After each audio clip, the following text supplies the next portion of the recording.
Alright guys, what's going on? So, we got a special unboxing over here. So, San Diego Comic-Con came and went. We know. We actually got this like a week after the convention, but we had some like very technical difficulties. There was no air conditioning in this room, and so you definitely didn't want me to see me sweating. Alright, so right here we have the 2019 NECA Comic-Con exclusive, the Capture of Splinter set from, and it's going to be borrowed from the first movie. If you remember last year, NECA, they made a, NECA, they released a 4-pack figure set of the 4 turtles from the original movie, and what was cool was that that box that made it look like the original VHS tape. If you haven't seen that unboxing, be sure to check that out. This is their follow-up. This one is going to feature 2 Foot Clan ninjas, Shredder and Splinter, and it's going to model after that scene where Shredder has Splinter all captured and he's trying to interrogate him, and Splinter's not talking, and and Shredder's just thinking that that Splinter can't talk at all. That very iconic scene from the very first movie. So let's go ahead and take a look at this. So over here is our slipcover, and right here is the Foot Clan's headband, and it has that symbol that Shredder's symbol. I can't read Japanese. I don't know if this actually says anything. And I can't even tell you if this is kanji or whatever the other writing's called. But it looks really cool. And what's cool is that, so we go into the back here, and we actually have like the back of the headband. So where they tie it and everything. Now, here's what's kind of threw me off about the slipcover. I'm so used to slipcovers where this end will be open and this end will be open. Well, only this end's open. So let's go ahead and take off the slipcover. And right here we have the figures themselves. Now, when I got this, delivered at my door, I didn't get to go to Comic-Con this year, so I had to order it from the NECA's website. But I was hearing some rattling. If you hear, there's gonna be some rattling in here, and I was thinking, oh man, something got broken or something like that. What happened is, if you see right here, one of the foot soldiers' side came off of the bubble, and it's lying down here on the bottom. So that's why there's a little rattling. But over here we have the 4 figures I was talking about, and then in the back here we have some really cool scenes that they show with Splinter and Shredder and the ninjas. And over here on the side we got Shredder on this side, we got Splinter on this side. So let's go ahead and open it up and look at the figures themselves.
So here are the figures, and let's go ahead and take a look at them. So first let's go ahead and take a look at Splinter. Now, right off the bat, I can tell you, Splinter is kind of hard to stand.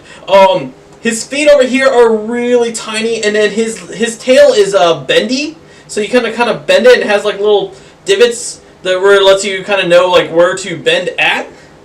So you almost kind of have to use his tail to kind of balance him, and so Splinter doesn't really come with much accessories. Well, he really shouldn't, since he's being the one who's captured.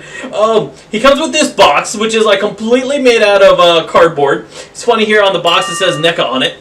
Let's see, can I get him to stand on the box? Probably not, because he has no support. Oh no, again, look at that! Woohoo! Got him to stand! Hopefully the camera angle got it.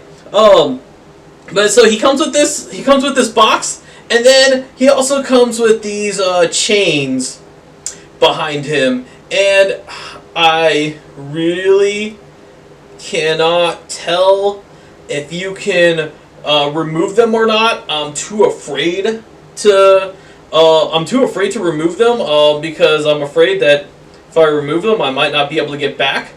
Same thing. His robe looks like it's removable. I think I can like untie his belt and everything and take it off. I still don't want to do it, only because I'm too afraid if I remove it, I won't know how to put it back together, and it looks too nice like this that I don't want to risk that. But here we go. That's Splinter. Overall, he looks really good. I really like the way they did his fur. Like I said, my only issue with Splinter is trying to make him stand. He's just pretty hard.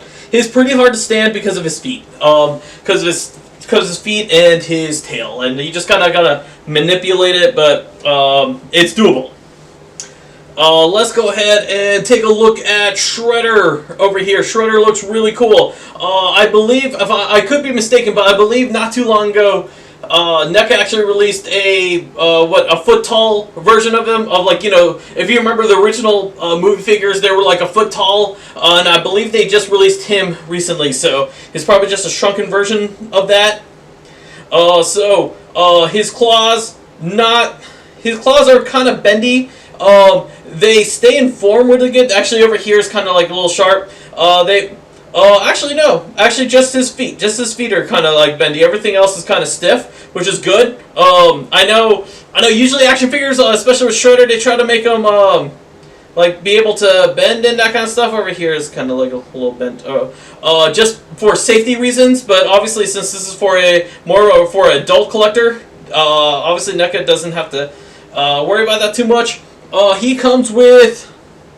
He does come with 4 hands.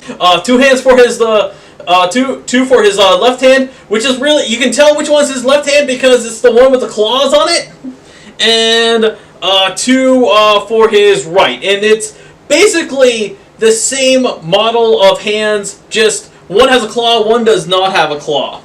So and then the best thing Shredder comes with, and I'm so happy about this. This is his cape. So, at the beginning of the movie, if you guys haven't seen it, I don't know why you even watched this video. You should go watch the movie. But like his very first scene, he comes out all Darth Vader-like, and with this cape, and like he has like the longest shadow like ever known to man. So there's a little hook that you can get. It's kind of a little tricky to put it to get it. Like, you know, if I was like, if he could like, hold on here. There we go. Yeah, just gotta be careful when you moving his. Also with Shredder, you want to be careful about moving down his arms and his feet because you can like easily smush in these claws. But so in his first scene, he comes in there and like they have that ominous like music, the ta-da, ta-da, ta-da. He walks in there and then Tatsu comes in and like as Splinter falls, we're gonna let Splinter fall for a second. And like Tatsu comes and he just kind of like reveals like the shoulder blades like that. So before opening this figure, I actually didn't know he come with the cape. Really happy he came with the cape actually. That is actually really cool. Really like that he comes with this. It really completes him. Obviously, in the movie, he doesn't wear it that much. It was just, but that scene at the beginning was very iconic. So in the movie, he doesn't wear the cape that much, but I'm actually really happy he came with the cape. For me, that was like one of my favorite scenes. I actually really liked the way they introduce him. I always called it the Darth Vader scene just because they really make him to go out like almost like very ominous, and he just in that moment just really Darth Vader like. And I like it was just too iconic that I'm so glad it's here. And the last two figures we have are the Foot Ninja over here, the Foot Soldiers. They're both the exact same. So, you know, moves pretty much like the body and movement is pretty much almost exactly like Shredder's body, just no claws. You know, we have the faceless mask.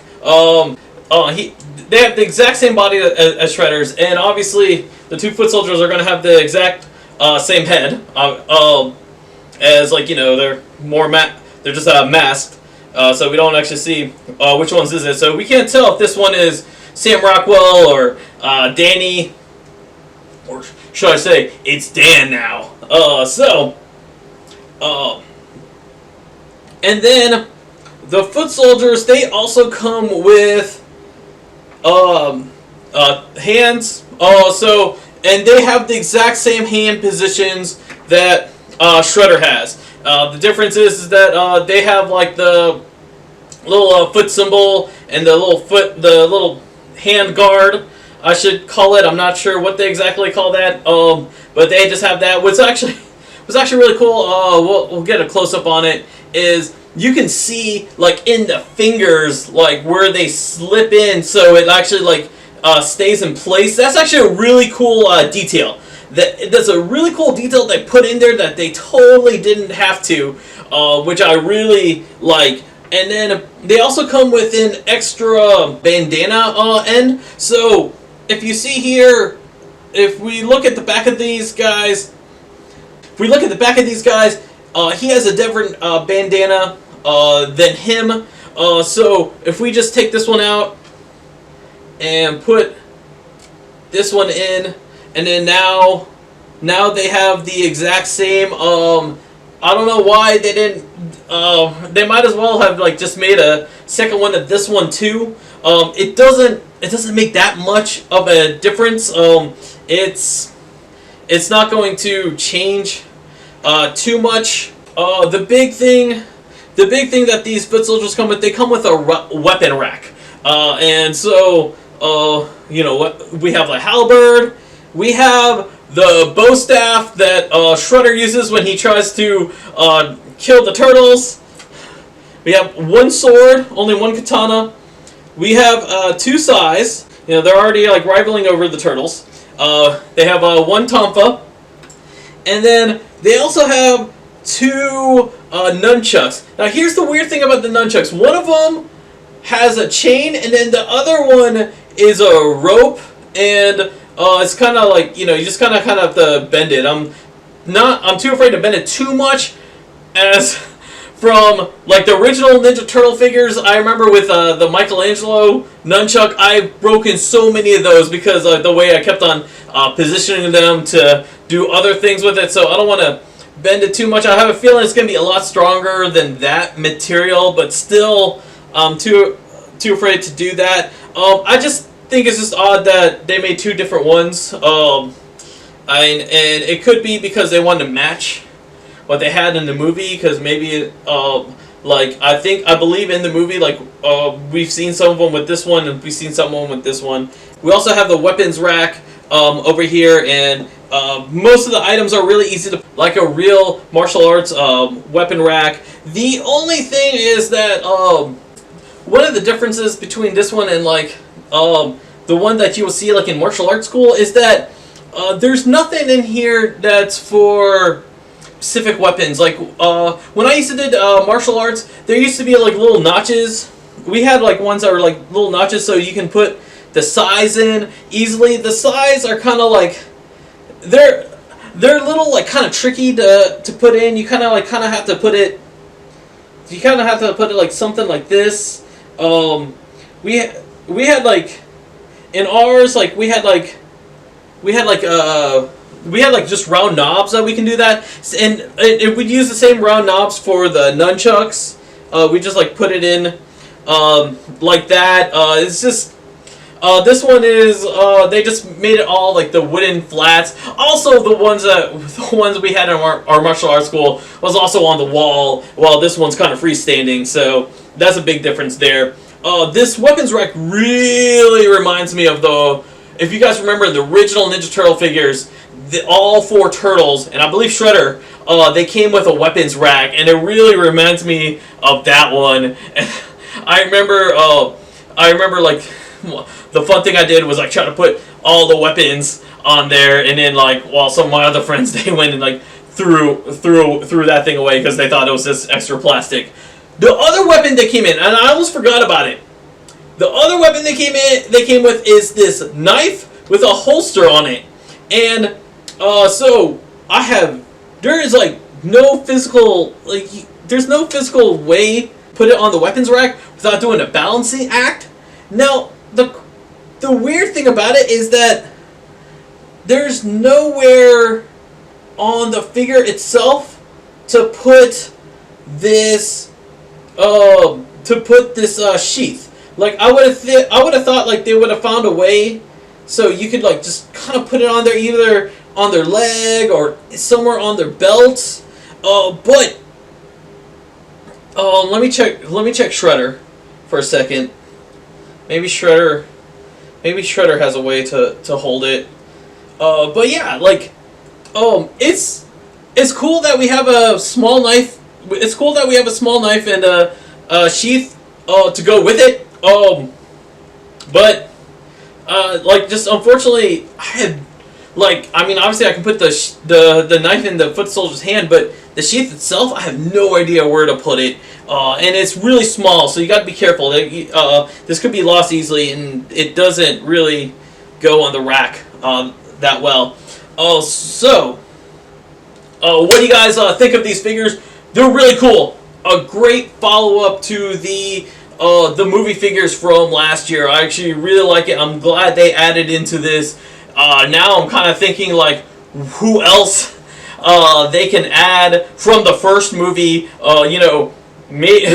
Like right now, obviously the 2 characters I can think of like right now they can add from the first movies. Obviously April and Casey, we don't have figures of them. If they want to add, for 4 figures, obviously we can have April, Casey, Tatsu. Tatsu's an underrated character that doesn't get that much representation. It would be really cool to actually have a figure with him. So if we could get those 3, and then and then if they want to make a 4th one, maybe the 4th one can be Danny. We can get him or Charles. We could get a figure of Charles. But let me know down in the comments below. What do you guys think about these figures? Something else I want to add is that last year we got the San Diego Comic-Con exclusives of the 4 original Turtles, and then what ended up happening was a few months later it went into GameStop as like a GameStop exclusive where they sold them individually, and which I thought was awesome. I like the fact that they made it available for everybody, and I actually had someone in the comments like, almost like scoffing, like, "Hey, I got this." And I was actually happy for that person. I was actually really happy that person got it. I'm actually hoping that they do the same with these. Like, hopefully they can make it either for Target or GameStop or Walmart or somewhere. I know NECA and Playmates, they have this kind of like agreement going on where like Playmates is the exclusive action figure seller, so they had to do something that NECA had to do something for it to get to retail. Hopefully they can make it get back into retail again. I think it would be great for the public to have a chance to actually get these action figures, and especially the GameStop ones. They sold out real fast. From the time of this recording, GameStop actually put those figures back on availability. So hopefully you guys, if you guys missed it out the first time, hopefully you guys can get it now. But I'm hoping they do that, and I think the best way to do it, to be honest with me, is they should do it like a 2-pack where Splinter comes with a foot soldier and Shredder comes with a foot ninja, and just have like each of them come with just different weapons. You know, if they have to cut out the weapon rack and make, you know, if the weapon rack is the Comic-Con exclusive part of the set, I don't think a lot of people will mind that. I think they just want the figures themselves, which I'm hoping they will do that. Even if this this box is the Comic-Con exclusive, like, or you know, or if they find a way to make it available for all this available, like, you know, let me know down in the comments below, like, how do you think NECA should make this available for everyone, so everyone has a chance to pick up these figures, so everyone gets a chance to get them, so you don't have to just go into Comic-Con or camp out on NECA's website when it goes up for the pre-order. I want to hear what you guys think, and I want to hear what you guys think about these figures themselves. What do you think? Are these cool? Are you excited about them? Or would you pass on them? Let me know. I want to hear. I'm curious about that. All right. Till next time, guys. See ya. No, obviously one of these can't be. I won't say that. Ah! Oh my God! No! Everything has fallen! No!